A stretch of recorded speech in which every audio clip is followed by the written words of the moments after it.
Bendecido martes, estamos estudiando la lección número 12 que se titula Precursores. Y para este día, martes 17 de junio, el tema que nos corresponde se titula Otra imagen y la orden de adorarla. Inclinemos el rostro para tener palabras de oración. Padre nuestro que estás en el cielo, te damos gracias por tu infinita misericordia, bondad y amor hacia nosotros. Gracias porque en tu palabra encontramos toda la profecía para tener luz, Señor, y saber los acontecimientos que vienen y saber cómo actuar, saber que todo se cumplirá y saber que todo lo que está dicho en tu palabra, Señor, es verdadero. Gracias por los ejemplos de qué es lo que tenemos que hacer. Gracias por los ejemplos de lo que no tenemos que hacer. Ayúdanos, Señor, a poder comprender todo esto y a poder amarte y obedecerte. En Cristo Jesús oramos. Amén. Bueno, pues desde hace tiempo los estudiosos de la Biblia ven una conexión entre el capítulo 3 de Daniel y lo que Apocalipsis enseña acerca de los eventos finales. Efectivamente, en Daniel 3:15 se da una orden de adorar una imagen que ha construido el rey Nabucodonosor, que es lo que hemos venido estudiando. Y vemos cómo estos jóvenes fieles a Dios, fieles a sus creencias, no ceden ante tal orden porque prefieren obedecer a Cristo antes que cualquier amenaza, incluso de muerte.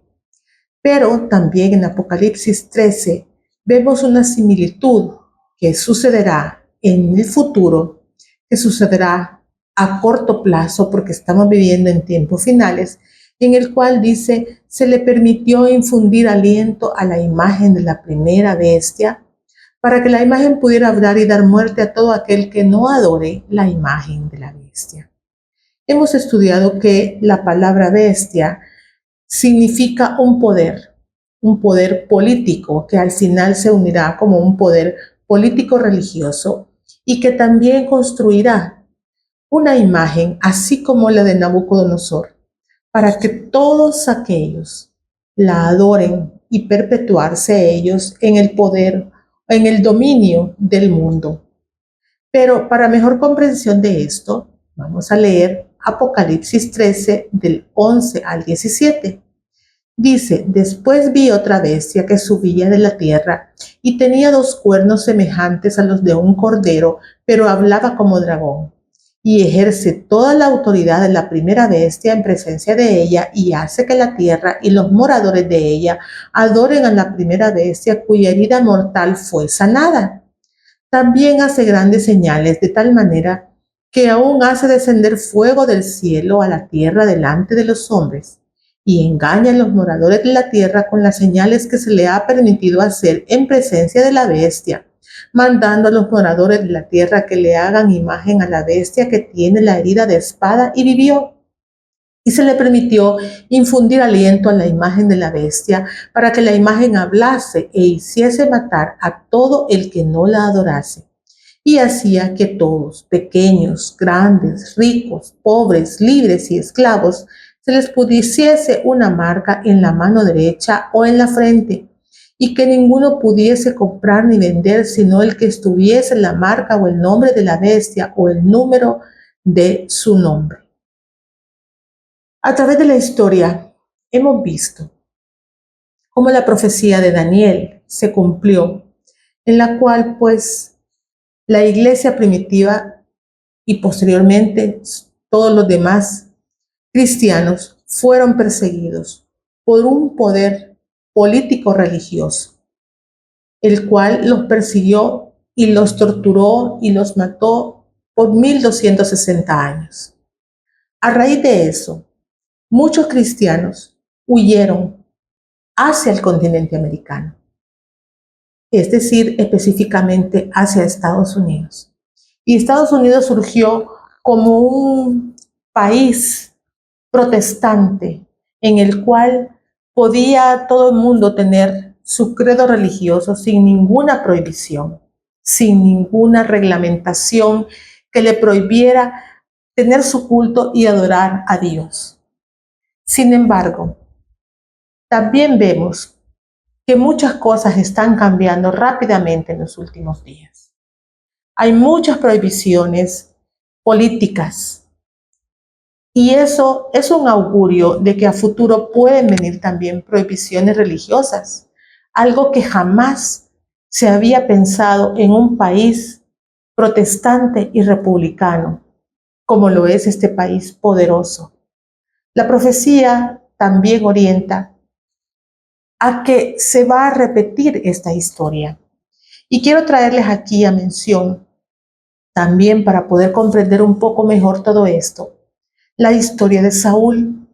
Sabemos que Saúl fue el primer rey que tuvo el pueblo de Israel.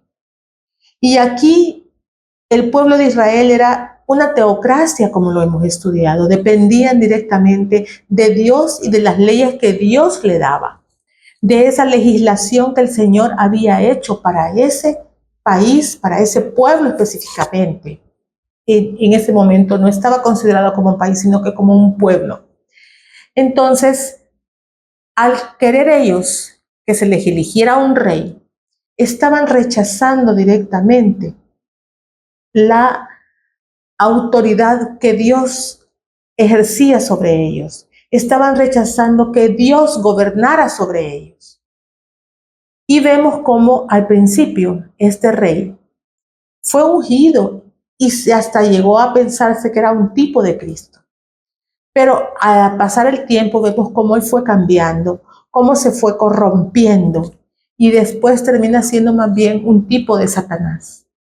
Y después de todas las maldades que hizo y que fue quitado del trono, le sucedieron muchos reyes, pero la mayoría eran más malvados y corruptos que él.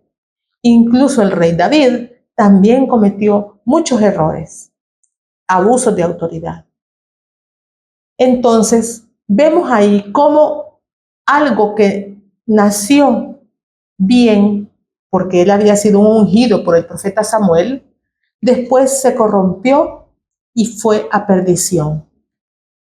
Y también esto se ha comparado con muchos, con este país que albergó a esos cristianos que venían, que formaron una nueva nación protestante con libertad religiosa, pero que poco a poco va cambiando y se han formulado muchas leyes que a futuro pueden ejecutarse y tener prohibiciones y de la libertad de conciencia de la que se goza actualmente.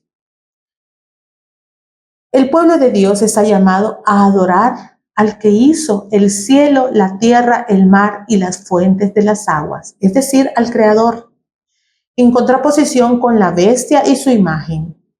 Los tres jóvenes hebreos, los que mencionamos al principio, se negaron ante una amenaza de muerte a adorar a otro que no fuera el Dios creador. Por lo tanto, por diferentes que sean las circunstancias, en orden de adorar a la imagen en la llanura de Dura en oposición al creador, y lo que sucederá en todo el mundo con el llamado a rendir culto a la imagen de la bestia y no al creador, el principio es el mismo.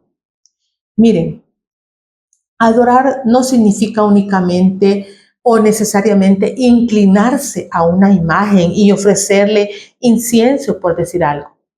Adoramos aquello a lo que en última instancia somos leales. ¿Dónde está nuestro corazón?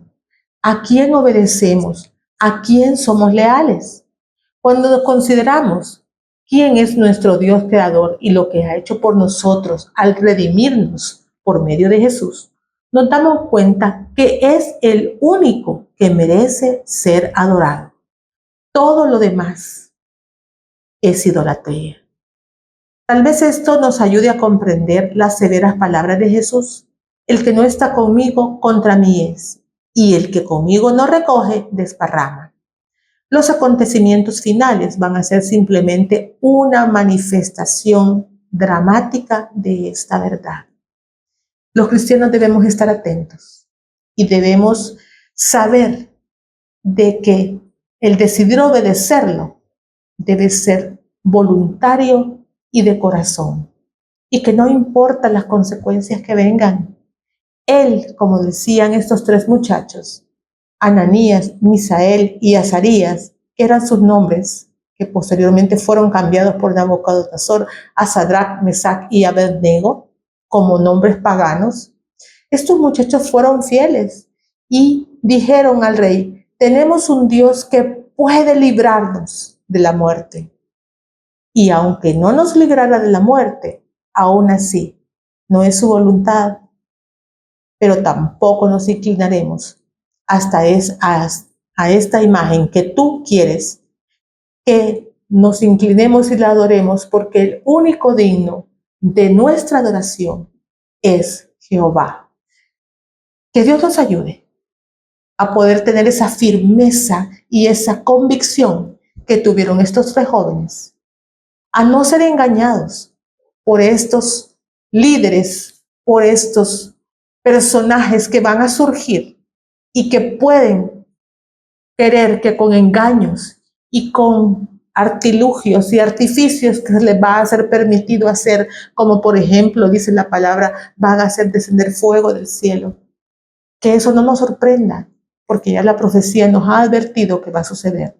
Que nos mantengamos firmes, adorando al único que merece nuestra adoración, nuestro respeto, nuestro amor y nuestra obediencia, que es Jehová de los ejércitos.